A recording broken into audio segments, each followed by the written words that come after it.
Hi, today I'm going to be doing a demonstration on how to do a gel electrophoresis. Gel electrophoresis is a method for separation and analysis of macromolecules uh, such as DNA, RNA, and proteins, and their fragments too, if it breaks apart. So this is a very useful and simple technology that is used in modern medicine, and it's something that can be done at home with pretty simple tools. It's also something that helps, just with the current crisis that's going on, it helps with detecting the coronavirus in patients. They do gel electrophoresis to tell if people have coronavirus. That's one of the ways. So I'm going to demonstrate how to do it at home. So you're going to need quite a few things, honestly, but if it's your interest, it's not that much. So let me walk you through what you're going to need. So in order to do a gel electrophoresis, you're going to need, the first things you're going to need is some tris acetate EDTA buffer mix. So what this is it's a buffer that the tris acetate stabilizes the pH, and the EDTA is a chelate. So that means that it bonds to any metal ions, and mostly like magnesium, because that's a residue from PCR reactions. So you start with, you're also going to need a scale, some wires, a power source, some aluminum foil, some blue lights. You're going to need it doesn't have to be beakers, it can be any container, as long as you can find a way to measure. Like this is also measuring. This is 50 milliliters. This is 100, but we only need 50. So you're going to need a box to make your gel in, and this box has a comb, and the comb makes the wells for the product to go in, or whatever you're going to be testing to go in, and it'll pull it through the gel, which I'll explain later. You're going to need any kind of plastic container, and right behind on the screen I have a picture of the professional setup to just go over the things that I explained. So that's their power source in a lab setting, plastic box, electrodes, and wires connecting to them. And in here I have, in the plastic box, I have graphite electrodes, which are just part of construction pencils. I just pulled them out, stuck them through, put a little sealant on it, and it appears to be working just fine. So the other thing that you're going to need is some gel stain. This is DNA gel stain 10,000X.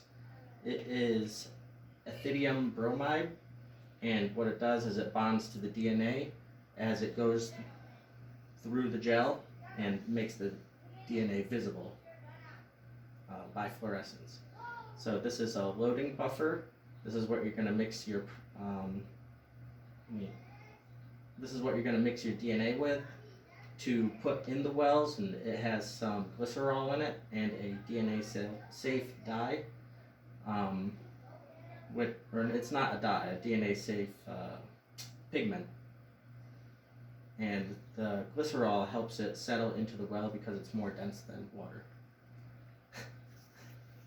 Then you're going to need some DNA, and that's basically it for that. You're going to need pipettes. This is a necessary thing. They're about $40 each. Some distilled water, aluminum foil, parafilm is not necessary if you have sterile nuclease-free tubes, and isopropyl alcohol for your hands, and a cold container that helps. So, in order to perform it, you start by making your EDTA, tris acetate, TAE buffer, and then you mix 50 milliliters of that with, in this case, this agarose, 0.5 grams for 50 milliliters, and then you heat it in the microwave for about a minute until the solution is clear. Then you add your DNA safe gel stain, and after you do that, you have your box, and once it's cooled down enough where you can handle it, I like to start without the comb, pour it in. The box is just plastic and duct tape. It works. And I didn't mix that was for demonstration, I didn't mix this in. So now, after that cools, it comes out to look something like this. And then we add our EDTA, tris acetate TAE buffer, just until it covers the gel and the electrodes.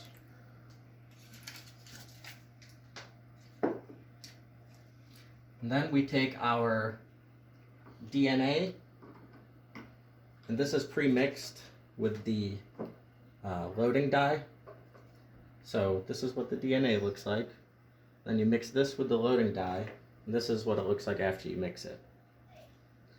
So now you take this, and I'm going to take 7 milliliters of it, or 7 microliters, and you have to have sterile pipette tips. It's got to be a relatively clean process in a room with a low breeze. And you take some DNA,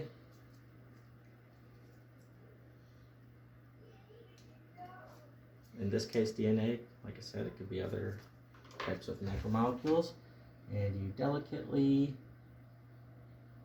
insert it into the well. So now gel electrophoresis works because on this electrode I'm going to hook up my power source, which is just going to be 9-volt batteries end to end, and some wires to connect them. So the way that it works is DNA has an electric charge, and it's a negative charge. And the DNA is attracted towards the positive end of the battery. So you hook up the positive end of the battery towards this anode and the negative end on the DNA side, and it actually pulls the DNA through the gel and separates it by size. And the fluorescent dye allows us to visualize it, and we can measure it against known quantities of DNA. So you run this for as long as it takes till it's about 3/4 of the way through, and then you get results that look like this. This is professional results. I didn't have time to do this. So that's what it looks like under the fluorescent. I have a blue light. They have a bright big box. And that's essentially the results that we're going to get today. So that's how you do a gel electrophoresis at home.